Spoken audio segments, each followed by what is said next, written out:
Ladies and gentlemen, boys and girls, children of all ages, welcome to Pitch Talk. We are fans of football dropping vlogs, videos and podcasts on the beautiful game. Check out our videos on YouTube and Instagram's IGTV, including special feature segments, 5 minutes with the G, the straight shooting view, coaching with JBK. We produce, record and edit video content and audio on Apple Podcasts, Google Podcasts, Verbal, Podomatic, Anchor, Spotify and other podcast platforms. Join the Pitch Talk revolution on Twitter, Instagram, Facebook and www.pitch-talk.com. The pitch is where we eat. The pitch is where we sleep. And the pitch is where we talk. I can see you now. I can see you now and then. I can see you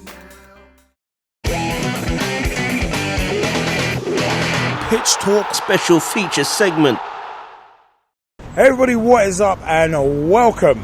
The Premier League top four race, title race is done, but the top four race and also the relegation race as well has become very, very interesting. And during Liverpool v Leicester City, we actually on Monday 15th of May 2023, myself, JBK and Nathan Arsenal as well, were discussing our views on not just the top four, but also the relegation. So who we feel might get relegated, who we prefer to get relegated in some cases. We also talk about Southampton and Leicester City. Leicester, well, they're on the verge of being relegated. Southampton, we saw relegated this past weekend as well. So we were talking also about potential players who could be on the move and who we'd kind of keep an eye on in terms of our particular teams. But we also discussed as well about VAR. On Sky Sports on Monday 15th of May 2023, they had Howard Webb on to discuss a couple of recent VAR decisions. And one of the main, I think the main one was actually Kai Havertz's disallowed goal for handball against Liverpool. Now, we discussed the potential issues with doing this in such a public forum, on such a public forum, and many other things as well. Our view on Howard Webb, what he said, and also the discussion of VAR audio being released as well. So have a listen and we'll see you in a few minutes. Pitch Talk special feature segment. Yeah, I'm just working and watching your game at the same time. Interesting, the VAR stuff where you can probably hear them talking to each other throughout the process. Like, oh, I think I struck his arm. Did you get that ledge? Yeah, I think that was pretty good. You know, you can see they're talking all the way through. I think you need to go and look at the monitor. When you get to the monitor, let me know. And then when he's at the monitor, you hear them talking. I thought that was really, really, really good because now we get a real sense of what they're looking at. The only thing I would say is, and I think Liam, you may have said this before, is that it's why they need to always go to the monitor. If the guys in the hub can see that it needs to be overturned, why are you asking the ref to do the work? Although Howard Webb did say in the studio, to be fair, that they want it to be an on-field decision. They want the referee to make the decision in that sense, so he's not undermined. I would have thought maybe. I don't know about you guys. I thought that was really good. So it'd been an interesting game between Leicester and Liverpool because Leicester are on the verge of going down. If they lose this game, they're going to go down. So this is massive, and Liverpool is still trying to see if they can just sneak into the Champions League. So this makes for an interesting game tonight. Don't know what your commentary combo is. Obviously, I've got Sky Sports, so it's strange that you've got Martin Tyler and Jim Beglin. And then Sky have got different commentators. So Jim, it's like Martin Tyler's doing alternative work. Strange. Why does he do that? He gets paid enough by Sky. Why is he working on another network? Very strange, but hey, it is what it is.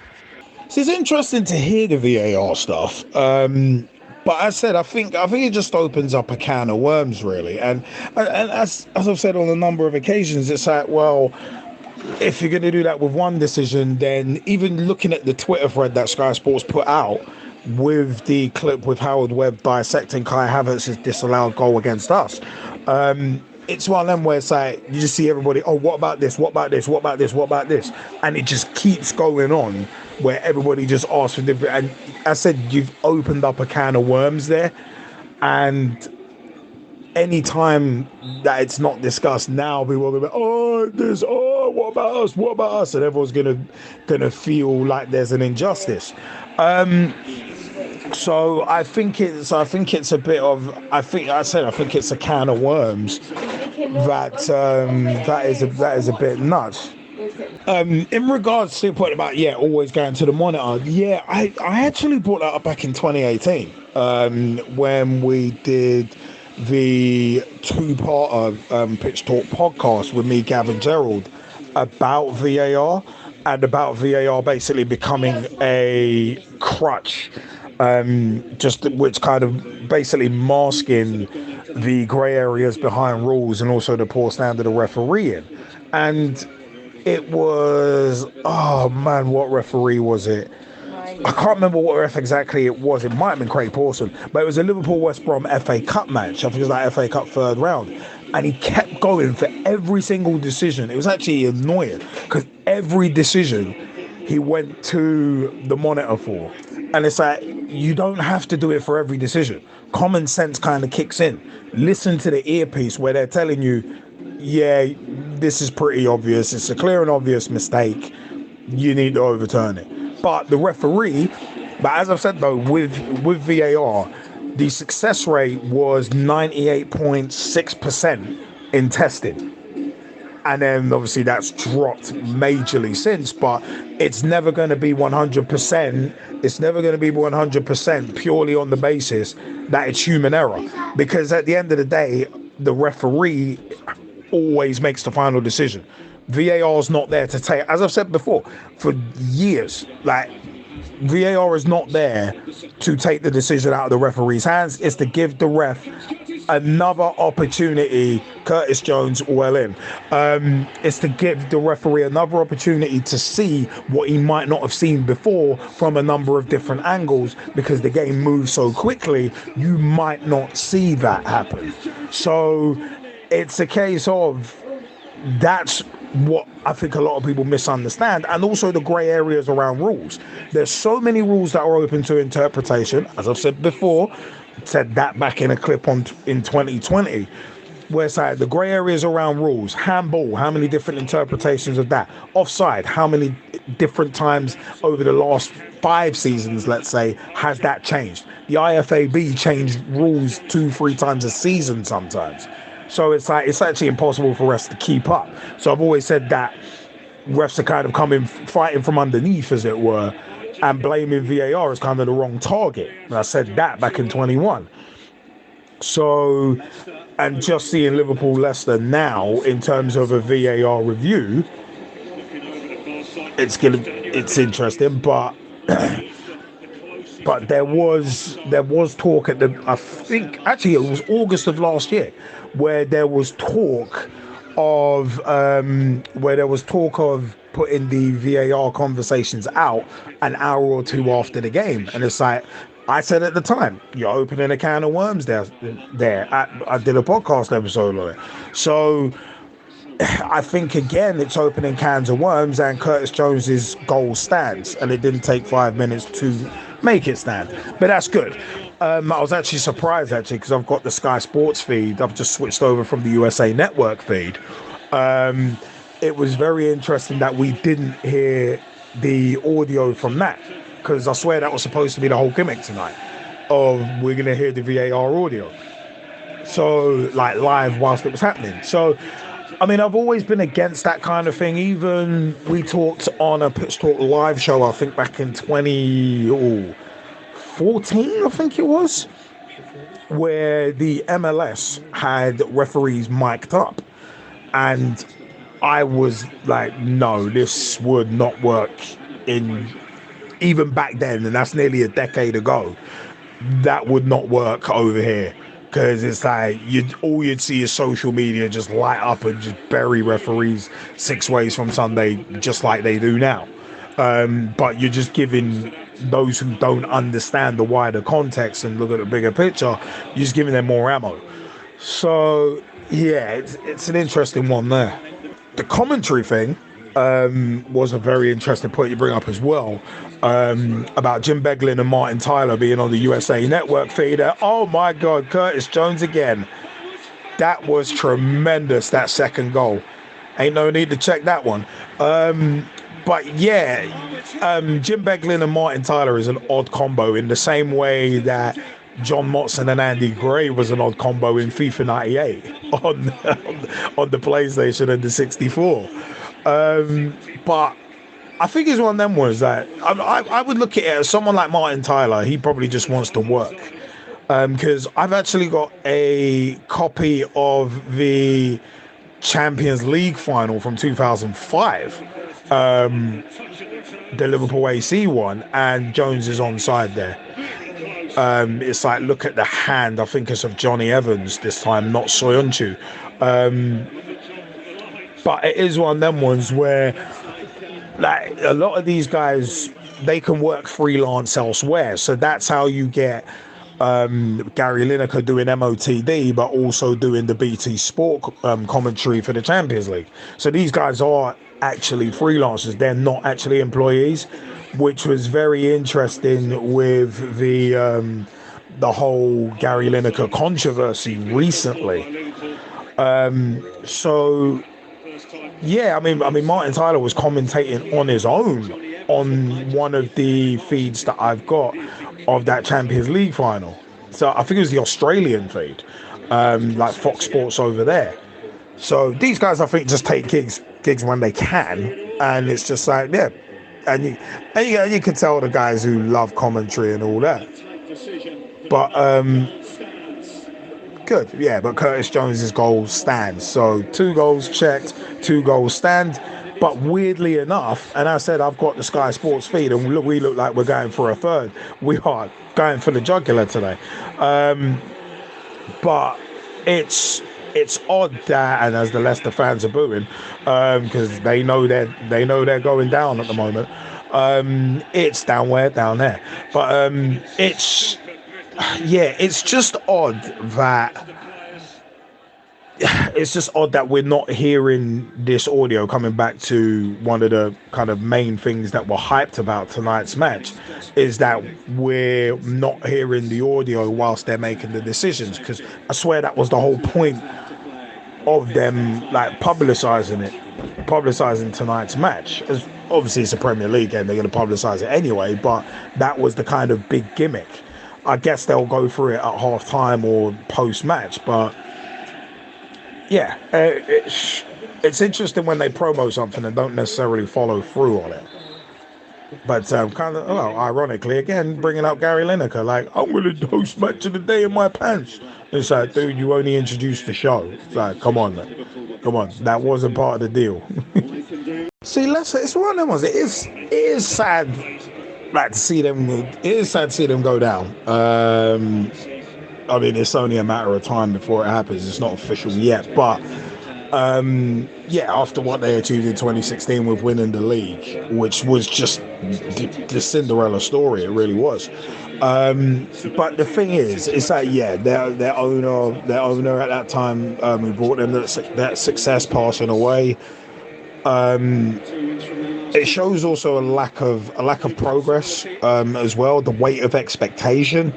Because obviously if you win a Premier League title, then you're in the Champions League, then your fans are going to just, as we're seeing with Arsenal this season, where it's like your fans are just going to be expecting the world. It's like, well, we've won this, we can do anything. And it's like, yeah, it doesn't quite work like that. And if you're a small team, and Leicester are, if you're a small team, like, punching above your weight, it's only going to last so long. As we saw with Blackburn in the mid-90s. I mean, they won league title in 95, and then they capitulated, 2-3 years later and got relegated. So if you're a small side punching above your weight, it's only a matter of time before you get exposed for it. And I think that's what's largely happened. That's what's largely happened with Leicester, where it's like, won the league, had that Champions League campaign, and then it just started kind of trickling down. A couple players left. It just kind of started ticking down from there. Just on the point of atmosphere, I've not seen it probably has been, but I've not seen a more flat atmosphere from a club like Leicester City, or just tonight. Just looking at it from tonight, and how flat the atmosphere is. Like even at 2-0, there's just been no noise from Leicester City fans. At 3-0, they're now going home, and it's just like, how do you help your team if you're not really, whether it's to do with the play or whether it's to do with anything else? It's just a flat atmosphere. It's almost like a training game. I wouldn't even call it a testimonial. It just feels like a training game. And that's not good for a team that's about to go down. At least with Southampton, there's been fight. And that's the biggest thing that I've noticed with Leicester and Southampton. Unfortunately, with Leicester, with Southampton, they went down. Well, it's taken them up until game 35 to really to lose out. But with these lot, with Leicester, it's like, if you go down, it's deserved. And that's really bad. That's really bad.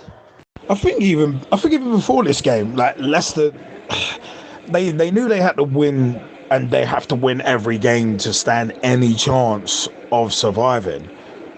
But at the same time, we're in that same situation in terms of the fight for fourth place, and we have to hope others slip up. So Leicester have exactly the same situation. They have to keep winning and hope others slip up above them. Which is not it's not an amazing position to be in, but the way the goals came about, and especially look at the first one, it's a case of they were avoidable, and that's been Leicester's issue, like frailty at the back. Same with us, ironically. But on our day, obviously, we've shown with a 9-0 this season, a 7-0, couple of 4-0s. Is that we've shown that we can score. It's just shutting that back door. But it's almost, it's kind of an inevitability. It's like I can only imagine you two as Arsenal fans, where it's kind of like before the Brighton game, it's like, well, you kind of know it's basically over, but it's like until that final whistle goes, it's not completely over. But with City's form and their history, recent history, that it's slim to none chances that they're going to slip up at that final hurdle. So I think the Leicester fans probably have the same thing, where it's like they're resigned to the fact that they know some of their better players are going to leave. Some of their better players have been linked with moves away. Like mentioning Maddison, Yuri Tielemans as well, or as I like to call him, Tielemans. But it's like Vardy will probably stay, to be perfectly honest. I think he'll stay. At this stage of his career, he'll probably want to rip it up in the Championship and then try and come back up. Because he could have left years ago. He could have left a year or two after they won the league and gone to a bigger club. But he chose to stay, so I can't see him really going now. But there's going to be a fire sale at Leicester. Southampton will probably have a couple of guys picked off. I just looked up James Ward-Prowse's age, just out of interest, and he's still 28. I thought he was like 29, knocking 30. So he will probably get a move away. Maitland-Niles, I could see him staying and still cutting his teeth in the Championship. Ain't he like 22, 23 by now? So he's still got time. So the atmosphere thing, I said, if something's an inevitability, it's kind of hard to see it as anything but that. If you know you're basically already down, it's kind of like, how do you get up? And I mean, there have been random exceptions, like look at West Brom back in 04-05, where they were bottom at Christmas, but on the final day they still had a chance to stay up, and they knew it. That kind of circumstance you get behind your team. So, and I said it's context as well. You got to put it in context. I mean, if you've been seeing your team getting smacked up regularly, it's kind of hard to get up and think, we could go on a winning run. It's like, you kind of don't really know. As you talk about losing players, you look at it, and it's not necessarily that winning team from back then. It's the fact that they lost leaders in the dressing room, people who are going to step up, like Yuri Tillemans. He decided to stay. Jamie Vardy, he decided to stay. But are they natural leaders of that dressing room? I would debate it massively. Just simply because when you look at who's left in that squad, Jamie Vardy can't do much for himself because he's been on the bench with injuries. Yuri Tillemans has pretty much been in and out, but has been linked with Arsenal for a number of seasons. Who else? Who else? There's been a few. There's been a few. You lose Wes Morgan due to him retiring. You lose Kasper Schmeichel on a free to Nice. You don't bring in. You got obviously Harvey Barnes, so you got the future, but you don't have the present on the pitch. You don't necessarily need the past in terms of their season, in terms of their thing. But they went and paid a heck of a lot for a new stadium. Not a new stadium, a new training ground. So they got all of that out the way. Then they paid for. Now they're paying for a new. For extra seating. So they're gonna update the King Power Stadium and it's gonna go from 32,000 or something like that to 60,000, I believe. I can't remember what the 45, one of the two, because they're only updating one section. They're only updating one of the stands. But as you say, with the lack of progress as well, like again, and bringing on in this final game, they're bringing on in the final few minutes of this game. They're bringing on somebody who they bought from Stoke in the January transfer window. Somebody who's from Stoke. Are you serious? Like it's just as you said, lack of progress, lack of ideas, and I just wonder if it's to do with if they are going to come up, what are they going to look like going forward? Because you have to have a new identity to come up from the Championship and sustain it. Look at Fulham. Fulham have found a way to have a better identity on the pitch, not necessarily off of it. But at least there was something about them that you could go, right, they're in Europe. Well, they're fighting for Europe with a new identity of who they've got on the pitch and who they haven't. They didn't go out and buy a whole bunch of players like they did the last time. You look at Brentford. Brentford have had a systematic approach, and literally, when I use that word systematic, that's what it has been, because of their owner. Their owner owns an analytical firm. Hence the reason why apparently him and the Brighton owner both have one. So there's a lot. There's a lot to look at in that situation. But it'll just be interesting to see if there's going to be a change in how they go forward. The women have decided to do a little bit better. But it just seems to be a lack of club identity within the men's section as well as the women's section, as well as the way that they're all playing. And I feel that's a big thing for Leicester City, because that's what they had. They had an identity, even going up to that championship win, and it got them. When you were talking about how to play football, they didn't necessarily play the best football, but it was exactly what they've returned back to this season to try and get them out of trouble. But because they had the players, it worked. It worked. So yeah, just something to sort of look at. Atmosphere was just flat. There wasn't much about them that I could go, oh, okay, you're doing well. At least with Southampton, it was always entertaining. That's what I've noticed with their game against Forest, where it was 4-3. Like, that's an actual entertaining game, without a shadow of doubt.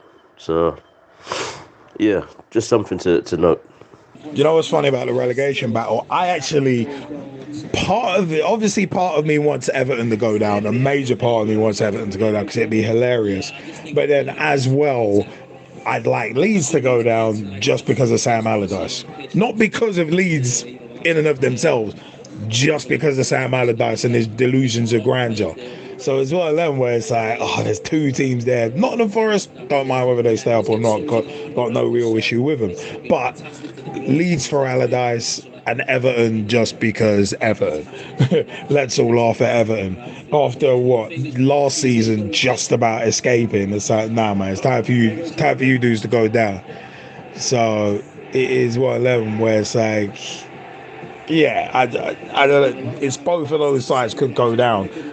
Apparently, Leicester mathematically can stay up, but form-wise, it's like, well, is it really going to happen? I said it's not official, but based on form, they might be all but down. Yeah, Liverpool knocking on that door for top four. It's interesting because you're a point behind United, having played the game more, and I think you're a point further behind Newcastle. So those two teams will be sweating. Yeah, with you, I expect Liverpool to win their final two games. Man United got to play Chelsea. You know what I mean? And also, we don't know what Chelsea's going to turn up, but if they don't win that game, and Liverpool win their remaining games, and Man United win their remaining games, Liverpool finish in the top four. And so, Liverpool. Well, the thing is, Man United's home record is so good. They're favourites to win that game, but all Liverpool can do is win their games and see what happens. And literally just make Man United and Newcastle be honest about winning their remaining two games. But it's going to be squeaky bum time for both of those. And if Liverpool do by some miracle get in that top four, my goodness me, they've done good considering the season they've had. So yeah, those are our views on the relegation race as it stands after Monday 15th of May 2023. I keep saying February for some reason. But also as well in terms of VAR audio being released.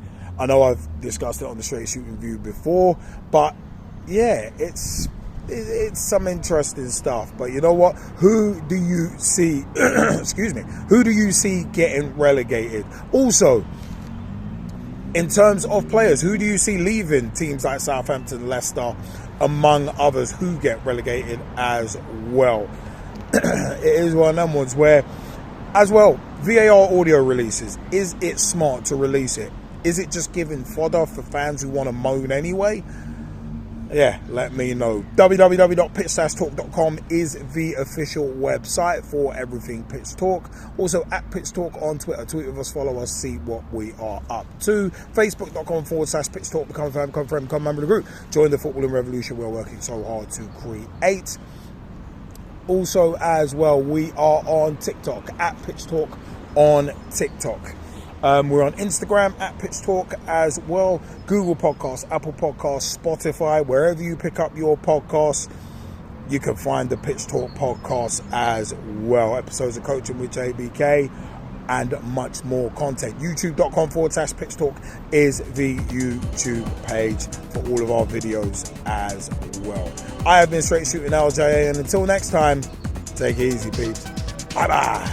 Join the Pitch Talk revolution. Check out the official Pitch Talk website. www.pitch-talk.com. Ladies and gentlemen, boys and girls, children of all ages, welcome to Pitch Talk. We are fans of football dropping vlogs, videos and podcasts on the beautiful game. Check out our videos on YouTube and Instagram's IGTV, including special feature segments, 5 minutes with the G, the straight shooting view, coaching with JBK. We produce, record and edit video content, and audio on Apple Podcasts, Google Podcasts, Verbal, Podomatic, Anchor, Spotify and other podcast platforms. Join the Pitch Talk revolution on Twitter, Instagram, Facebook, and www.pitch-talk.com. The pitch is where we eat. The pitch is where we sleep. And the pitch is where we talk. I can see you now.